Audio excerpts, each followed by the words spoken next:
So this is the valence shell electron pair repulsion theory, जिसको हम short form में VSEPR के नाम से भी जानते हैं।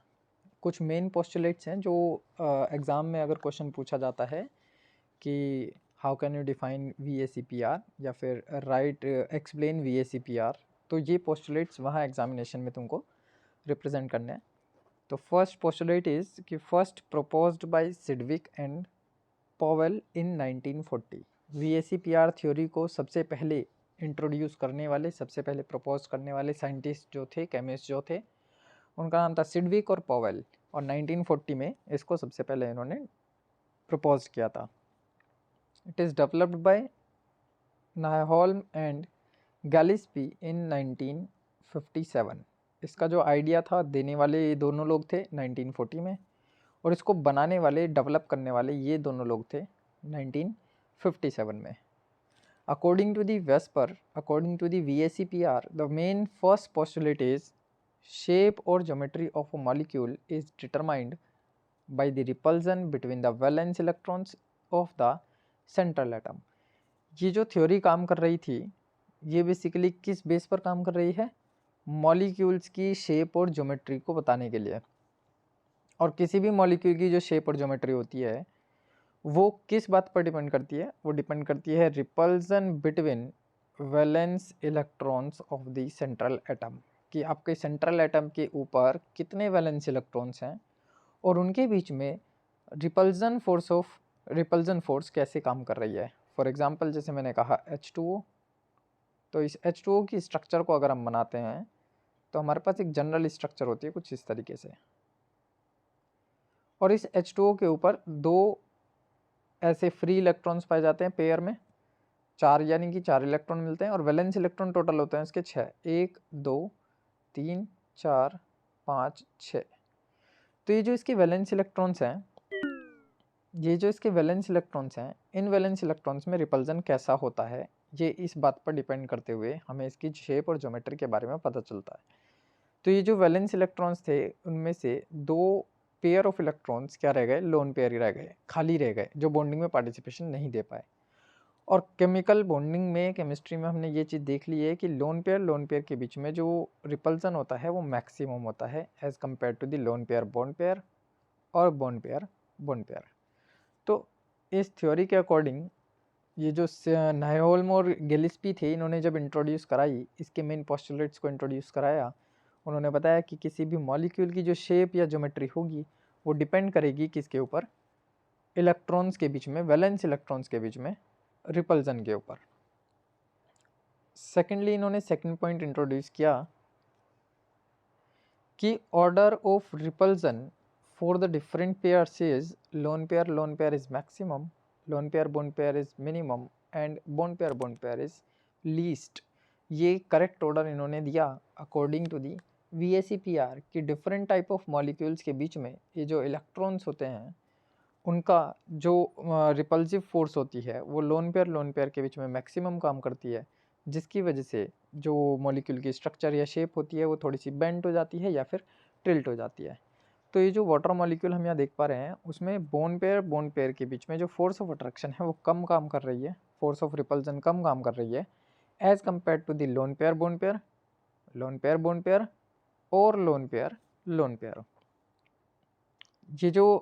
ये बॉन्ड पेयर्स होते हैं ये अपनी जगह पर फिक्स हो जाते हैं, जबकि जो लोन पेयर होते हैं वो रिस्पॉन्सिबल होते हैं इनकी फिक्सेशन करने के लिए। नेक्स्ट पोस्टुलेट इन्होंने बताया कि जो रिपल्जन है वो इंक्रीज होते चले जाता है अगर नंबर ऑफ बॉन्ड्स मल्टीपल होते चले जाएं। अगर नंबर ऑफ बॉन्ड्स मल्टीपल हों तो वहाँ पर रिपल्सिव फोर्स भी क्या होती जाती है? इंक्रीज होती चली जाती है। यानी कार्बन सिंगल बॉन्ड कार्बन के बीच में रिपल्जन कम होगा, कार्बन डबल बॉन्ड कार्बन के बीच में रिपल्जन ज़्यादा होगा, और कार्बन ट्रिपल बॉन्ड कार्बन के बीच में रिपल्जन मैक्सिमम होगा, क्योंकि यहाँ पर मल्टीप्लिसिटी ऑफ बॉन्ड्स बढ़ती चली गई।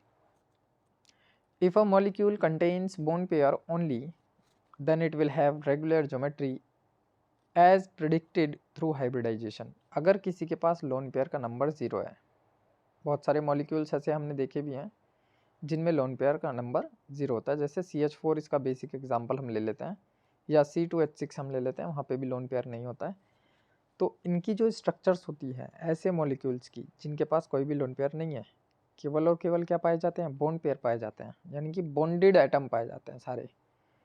उनकी स्ट्रक्चर या शेप जो होती है, उनकी ज्योमेट्री जो होती है, वो हाइब्रिडाइजेशन के बेसिस पर ही काउंट की जाती है।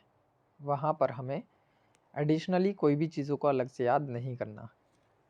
तो खाली हाइब्रिडाइजेशन के बेसिस पर हम रेगुलर ज्योमेट्री को प्रिडिक्ट कर सकते हैं, लेकिन in case of zero lone pair molecules, जहाँ पर मॉलिक्यूल्स के पास लोन पेयर ज़ीरो होता है, लोन पेयर के नंबर ज़ीरो पाए जाते हैं। नेक्स्ट पोस्टुलेट यहाँ हमें मिल जाता है कि if molecule contains both lone pair and bond pair then its geometry changes. अगर लोन पेयर भी है और बॉन्ड पेयर भी है, तो लोन पेयर ज़ीरो होने पे तो खाली हाइब्रिडाइजेशन से हमें मिल जाती है ज्योमेट्री, लेकिन लोन पेयर का नंबर अगर 1, 2, 3 या 4 इस टाइप से पाया जाए और साथ में बॉन्ड पेयर तो प्रेजेंट होगा ही, तो उस केस में जो ज्योमेट्री होती हैं वो चेंज हो जाती हैं। तब हम केवल हाइब्रिडाइजेशन के बेसिस पर उसकी ज्योमेट्री को रिप्रेजेंट नहीं करते। फॉर एग्जांपल जैसे अमोनिया के पास एक लोन पेयर है, तो अमोनिया की जो हाइब्रिडाइजेशन के अकॉर्डिंग ज्योमेट्री होती है, अगर हम देखें तो वो टेट्राहेड्रल होती है। जो शेप है, बेसिकली ज्योमेट्री नहीं होगी इस समय, कैसी होगी, शेप होगी। लेकिन जो ज्योमेट्री कहलाएगी वो क्या कहलाएगी, पिरामिडल कहलाएगी, क्योंकि इसमें लोन पेयर का भी अपना रोल होगा। मीन्स अगर मैं इसकी ज्योमेट्री को बनाता हूँ तो वो हमारे पास कुछ ऐसा सिनेरियो होगा कि ये मेरे पास नाइट्रोजन है, ये मेरे पास हाइड्रोजन, ये मेरे पास हाइड्रोजन, यहाँ हाइड्रोजन और यहाँ मेरे पास लोन पेयर। अब अगर मैं इन सबको आपस में कनेक्ट करता हूँ तो कनेक्ट करके मेरे को क्या मिलने वाला है, मेरे को मिलने वाला है एक pyramid. This is the pyramid. तो ये छोटी छोटी चीज़ें हैं जो ध्यान रखनी है, किस तरीके से ये काम करती हैं। लोन पेयर और बॉन्ड पेयर दोनों मिलकर के ज्योमेट्री बताएंगे, और अगर लोन पेयर ज़ीरो है तो उस केस में जो शेप है या जो ज्योमेट्री है वो हाइब्रिडाइजेशन के बेसिस पर हम काउंट करेंगे। नेक्स्ट पॉइंट इसमें हमारे पास आ जाता है कि the molecule acquires geometry in which the repulsion between different electron pairs is minimum. कोई भी जितने भी मॉलिक्यूल्स होते हैं उन सभी के अंदर जो एटम्स प्रेजेंट हैं, अगर उन एटम्स पर लोन पेयर होगा तो वो लोन पेयर इतना रिपल्सन करेगा between the bond pairs and lone pairs कि वो एक मिनिमम डिस्टेंस वाली, मिनिमम रिपल्सन वाली जगह पर जाकर के सिचुएट हो जाएंगे। फॉर एग्जांपल अगर मैं बात करता हूँ अभी छोटा जो हम डिस्कस कर रहे थे अमोनिया मॉलिक्यूल की स्ट्रक्चर, अगर मैं उस स्ट्रक्चर को बनाऊं तो रफली स्ट्रक्चर हम ये तैयार कर लेते हैं। ये मेरे पास NH3 कुछ ऐसा होना चाहिए। नाइट्रोजन के पास अपना क्या है, लोन पेयर पड़ा हुआ है। अब होगा क्या कि लोन पेयर और बॉन्ड पेयर के बीच में रिपल्सन होगा। यहाँ पे ये रिपल्सन आया, यहाँ पे ये रिपल्सन आया, और उसी टाइम पर बॉन्ड पेयर भी रिपेल करेंगे एक दूसरे को, जिसकी वजह से ये जो बॉन्ड पेयर थे अपनी मीन पोजीशन से थोड़े से क्या हो जाएंगे, नीचे की तरफ टिल्ट हो जाएंगे। किसकी वजह से हुआ, ये लोन पेयर की वजह से हुआ, क्योंकि जो लोन पेयर बैठा हुआ था वो कोशिश करेगा कि ये बॉन्ड पेयर और लोन पेयर के बीच में डिस्टेंस मैक्सिमम हो जाए और रिपल्सन मिनिमम हो जाए। तो एक ऐसी जगह देखने के लिए मिलेगी जहाँ पे रिपल्सन कैसा हो जाएगा, बहुत मिनिमम हो जाएगा, और डिस्टेंस कैसी हो जाएगी, बहुत डिस्टेंस हो जाएगी मैक्सिमम। मैक्सिमम डिस्टेंस पर ही रिपल्सन मिनिमम हो सकता है। तो हर एटम या हर मॉलिक्यूल की अपनी एक क्या होती है, ये फैंटेसी होती है अकॉर्डिंग टू दी VSEPR कि वो इस तरीके से अरेंज करने की कोशिश करते हैं कि वो मैक्सिमम डिस्टेंस पर रहें और मिनिमम रिपल्सन पर रहें। नेक्स्ट अगर हम आगे चलें तो हमारे पास आ जाता है बॉन्ड एंगल और उसके फैक्टर्स अफेक्टिंग। तो मेन जो चीज़ हमारे लिए है वो है factors affecting on bond angle. तो पहली चीज़ बॉन्ड एंगल को एक बार रिकॉल कर लेते हैं कि angle between the two adjacent bonds at an atom into a molecule made up of 3 और more atoms is known as the bond angle. जैसे अभी हम बात कर रहे थे अमोनिया की, तो एक ये बॉन्डेड एटम, एक ये बॉन्डेड एटम, इन दोनों के बीच में जो बॉन्ड बन रहा है उसको हम बोलते हैं बॉन्ड एंगल। सिमिलरली H2O की मैं बात करूँगा तो दोनों हाइड्रोजन के बीच में बनने वाला जो बॉन्ड होगा, दोनों बॉन्ड्स के बीच में बनने वाला जो बॉन्ड होगा उसको हम बोलेंगे बॉन्ड एंगल, क्योंकि बॉन्डेड पेयर के बीच में बना हुआ है। अब जो मेन चीज़ है हमारी जिसके बारे में हमें डिस्कशन करना है वो है फैक्टर्स अफेक्टिंग। तो फैक्टर्स अफेक्टिंग बॉन्ड एंगल की जब हम डिस्कस करने की बात करेंगे तो सबसे पहली जो चीज़ आएगी वो होगा S% करेक्टर। हमें सबसे पहले ये ढूंढना है कि मॉलिक्यूल के अंदर जिस मॉलिक्यूल की हम बात कर रहे हैं उसमें S% करेक्टर कितना है। अब S% करेक्टर जो होता है वो हाइब्रिडाइजेशन पर डिपेंड करता है। पहले भी हम ये बात डिस्कस कर चुके हैं। हाइब्रिडाइजेशन का टाइप हमने लिया है sp, sp2 देन sp3।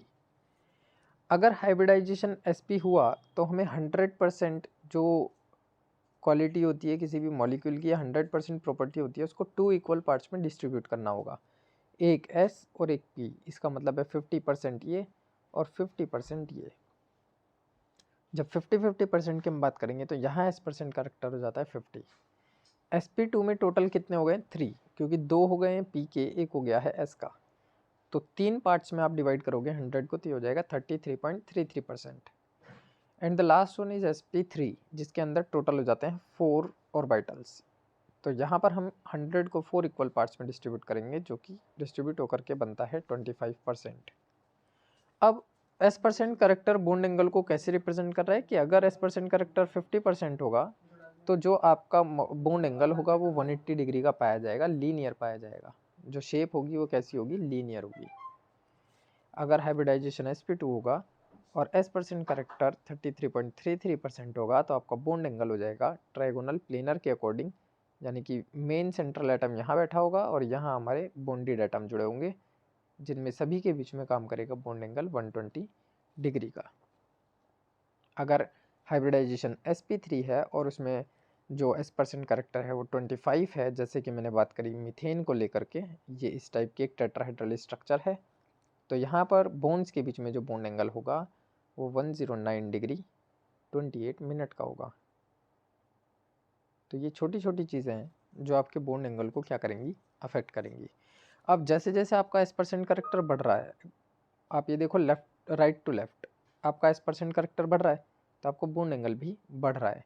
या हम ये कह सकते हैं कि S% करेक्टर घट रहा है तो बॉन्ड एंगल भी घट रहा है। तो सीधा रिलेशन मिल गया, S% character increases bond angle also increases, S% character decreases bond angle also decreases। आपका काम आसान हो गया कि सीधे सीधे आपको केवल S% करेक्टर फाइंड आउट करना है, यानी हाइब्रिडाइजेशन काउंट करना है। हाइब्रिडाइजेशन से S% करेक्टर मिलेगा और उससे आपको मिल जाएगा बॉन्ड एंगल का जो सीक्वेंस है कि बॉन्ड एंगल इंक्रीज होगा कि बॉन्ड एंगल डिक्रीज होगा। नेक्स्ट फैक्टर आ जाता है effect of lone pair on central atom. अब इफेक्ट ऑफ लोन पेयर भी हाइब्रिडाइजेशन से हम आसानी से कैलकुलेट कर सकते हैं। अगर मैं CH4 की तरफ देखूं, NH3 की तरफ देखूं, H2O की तरफ देखूं, जब हम इनकी स्ट्रक्चर बनाते हैं तो इनके पास लोन पेयर कितने होते हैं। CH4 पर एक भी लोन पेयर नहीं बचता क्योंकि कार्बन के चारों इलेक्ट्रॉन्स वैलेंस इलेक्ट्रॉन्स इन्वॉल्व हो जाते हैं। नाइट्रोजन पर एक लोन पेयर बचता है और हाइड्रोजन इस वाले ऑक्सीजन पर यानी H2O के ऑक्सीजन पर 2 लोन पेयर बचते हैं। अब लोन पेयर अगर 0 हो, आपको एक चीज़ का हमेशा ध्यान रखना है। और दूसरी चीज़, यहाँ पर हाइब्रिडाइजेशन sp3 है, यहाँ पर भी sp3 है, यहाँ पर भी sp3 है, इसलिए ये स्पेशल केस हमने यहाँ लिए कि एक तो लोन पेयर आपको चेक करना है, दूसरी चीज़ कब चेक करना है, जब हाइब्रिडाइजेशन sp3 हो सारे मॉलिक्यूल्स का, यानी कि all molecules have the hybridization of sp3 type but having the lone pair of different type. तो लोन पेयर कितने कितने, 0 है, 1 है, 2 है, लेकिन इनके अंदर एक कॉमन प्रॉपर्टी ये है कि इनका हाइब्रिडाइजेशन sp3 है। उस केस में जो बॉन्ड एंगल होगा वो कुछ इस तरीके से वेरिएट करेगा कि हाइब्रिडाइजेशन sp3 और लोन पेयर 0 तो हमारे पास बॉन्ड एंगल होगा 109 डिग्री 28 मिनट का। अगर हाइब्रिडाइजेशन sp3 और लोन पेयर 1 तो हाइब्रिडाइजेशन होगा 107.5 डिग्री का। अगर लोन पेयर 2 और हाइब्रिडाइजेशन sp3 तो जो बॉन्ड एंगल होगा वो होगा 104.5 डिग्री का। या आप इसको ऐसे भी बोल सकते हैं कि जो हमारा लोन पेयर है जैसे जैसे इंक्रीज हो रहा है वैसे वैसे बॉन्ड एंगल डिक्रीज हो रहा है, यानी कि ये एंटी प्रोपोर्शनल हुए। Lone pair is anti proportional to the bond angle, या फिर आप ये कह लो कि bond angle is anti proportional to the lone pair. आप लोन पेयर के नंबर बढ़ाते जाइए, आपका बॉन्ड एंगल डिक्रीज होता जाएगा। अब उसके पीछे का रीज़न क्या है?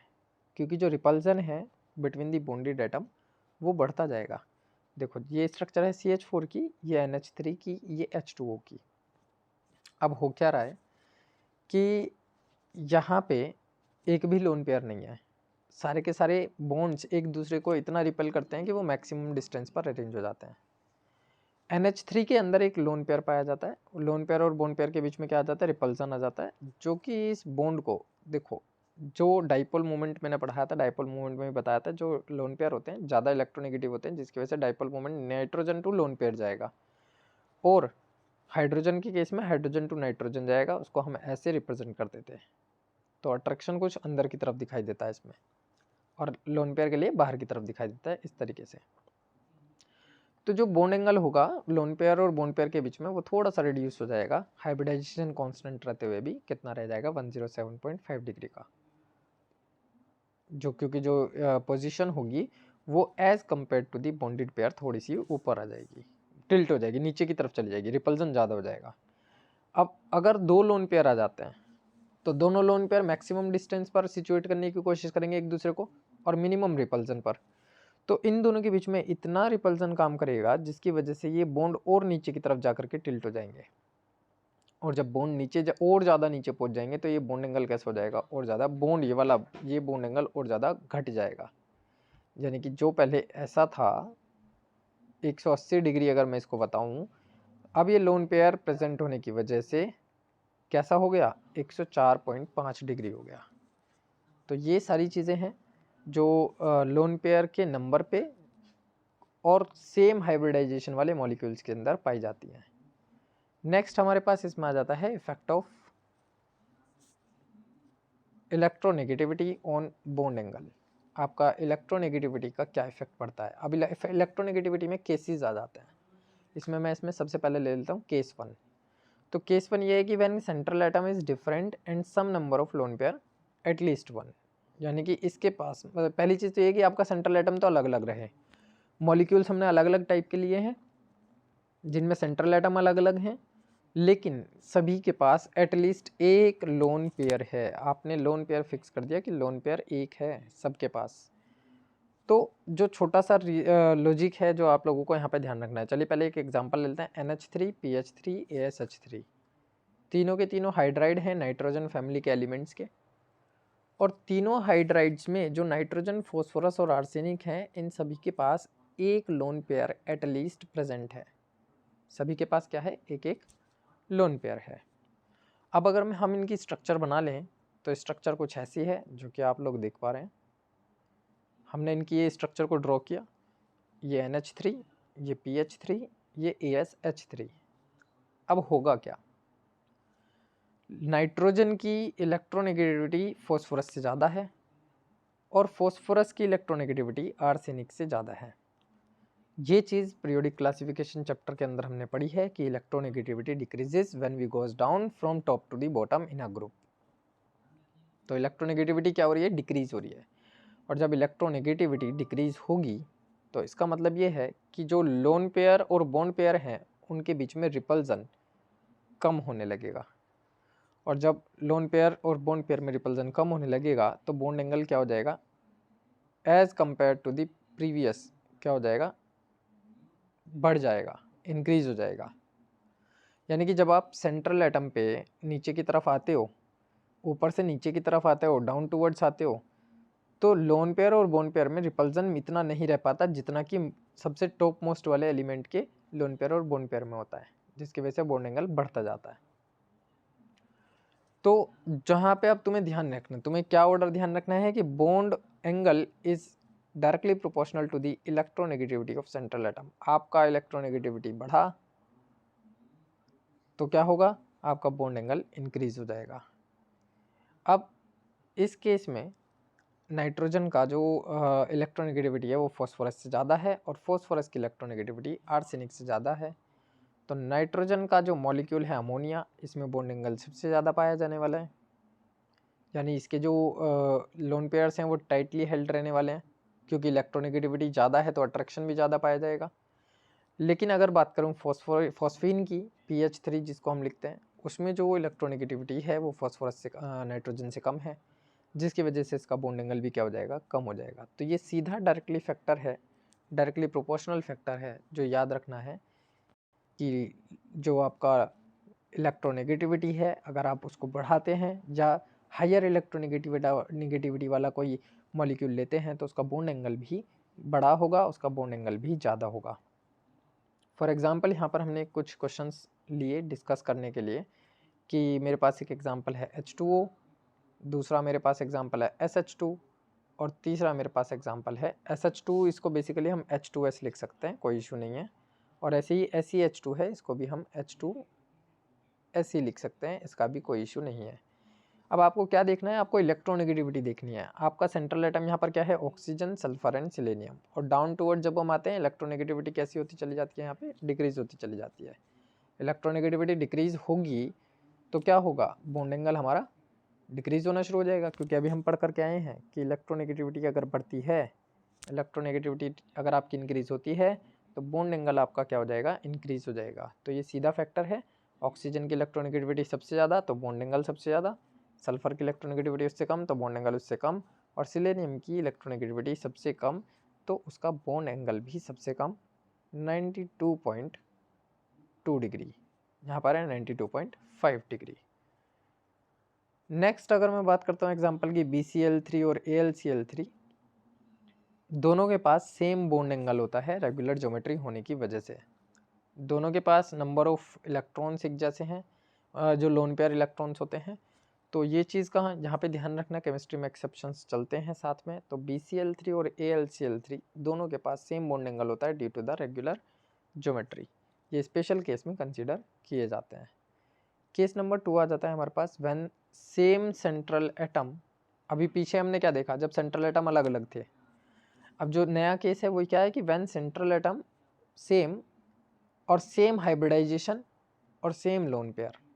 क्या क्या चीज़ें सेम कही, एक तो सेंट्रल एटम सबका सेम है, देखो नाइट्रोजन, सबका जो लोन पेयर है वो सेम है, सब पे एक एक लोन पेयर है। सबका जो हाइब्रिडाइजेशन है वो सेम है, सबका हाइब्रिडाइजेशन sp3 है। तो ये चीज़ अगर आती है कहीं पर तो जो आपका बॉन्ड एंगल रहने वाला है वो एंटी प्रोपोर्शनल होगा number of electronegativity of surrounding atoms के, क्योंकि आपका सेंट्रल एटम तो सेम है, सेंट्रल एटम को तो हम छेड़ ही नहीं सकते। तो उस केस में हम क्या देखेंगे, जो उसके सराउंडिंग एटम्स हैं। अब सराउंडिंग एटम्स की इलेक्ट्रोनेगेटिविटी जितनी ज़्यादा होगी बॉन्ड एंगल उतना कम हो जाएगा। आप सीधा सीधा इसका एंटी प्रोपोर्शनलिटी याद रखिए कि bond angle is anti proportional to the electronegativity of surrounding atoms. आपने सराउंडिंग एटम की इलेक्ट्रोनेगेटिविटी ज़्यादा पाई तो आपका बॉन्ड एंगल कम हो जाएगा, आपके सराउंडिंग एटम की इलेक्ट्रोनेगेटिविटी कम होगी तो आपको बॉन्ड एंगल ज़्यादा हो जाएगा। अब इसी चीज़ को हमें अप्लाई करना है, इसी चीज़ को हमें फॉलो करना है इस रूल पर, इस सीक्वेंस पर। चलिए देखते हैं। तो फ्लोरीन, क्लोरीन, ब्रोमीन, आयोडीन, यहाँ पे fluorine, chlorine, bromine and iodine चारों हैं। इलेक्ट्रोनेगेटिविटी डाउन टूवर्ड्स क्या हो रही है, डिक्रीज हो रही है। इसका मतलब फ्लोरीन की इलेक्ट्रोनेगेटिविटी सबसे ज़्यादा है, क्योंकि सेंट्रल एटम कैसा है, सेंट्रल एटम कॉमन है, सेंट्रल एटम कांस्टेंट है, सेम है। तो हमें सेंट्रल एटम नहीं देखना, हमें सराउंडिंग एटम देखना है।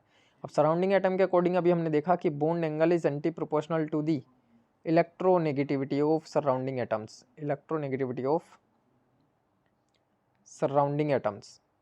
तो सराउंडिंग एटम में सबसे ज़्यादा किसकी पाई गई, फ्लोरीन की, और इलेक्ट्रोनेगेटिविटी सबसे ज़्यादा तो बॉन्ड एंगल क्या हो जाएगा, सबसे कम। तो फ्लोरीन इस वाले का बॉन्ड एंगल सबसे कम, क्लोरीन वाले का उससे ज़्यादा, ब्रोमीन वाले का उससे ज़्यादा, आयोडीन वाले का सबसे ज़्यादा। तो ये हमारे पास आ जाता है सीक्वेंस, और ये इनके छोटे छोटे लॉजिकल रीजंस हैं जो आप लोगों को याद रखने हैं for the correct order of the bond angle. यहाँ ये हमारे पास अब बेसिक एग्जांपल हमने ले लिया। बेसिक एग्जांपल कुछ इस तरीके से है कि H2O, F2O और Cl2O हमारे पास 3 मॉलिक्यूल हैं जिनके सेंट्रल एटम कांस्टेंट है, कॉमन है, एक जैसे हैं। सेंट्रल एटम एक जैसे हैं तो हमें सराउंडिंग एटम की इलेक्ट्रोनेगेटिविटी चेक करनी है, जिसमें F2O की इलेक्ट्रोनेगेटिविटी सबसे ज़्यादा है फ्लोरीन की, तो इसका बॉन्ड एंगल सबसे कम हो जाएगा। Cl की इलेक्ट्रोनेगेटिविटी F2O से ज़्यादा थी, कम थी, तो इसका बॉन्ड एंगल ज़्यादा हो जाएगा। और लास्ट वन जो H2O है उसमें इलेक्ट्रोनेगेटिविटी बहुत कम है हाइड्रोजन की, तो इसका बॉन्ड एंगल सबसे बड़ा हो जाएगा। तो ये बेसिक चीज़ें थी जिनके बारे में अभी हमने देखा। ये आज के क्लास में केवल इतने ही। कल हम नेक्स्ट क्लास में बॉन्ड एंगल के अदर फैक्टर्स देखेंगे कि बॉन्ड एंगल पर और कौन कौन से फैक्टर्स अफेक्ट करते हैं, और किस तरीके से उनका फैक्टर काम करेगा और हम किस तरीके से बॉन्ड एंगल को या उसके सीक्वेंस को कैलकुलेट कर सकते हैं। तो बाकी का जो आगे का पार्ट है बॉन्ड एंगल का वो हम कल की क्लास में देखेंगे, नेक्स्ट क्लास में देखेंगे।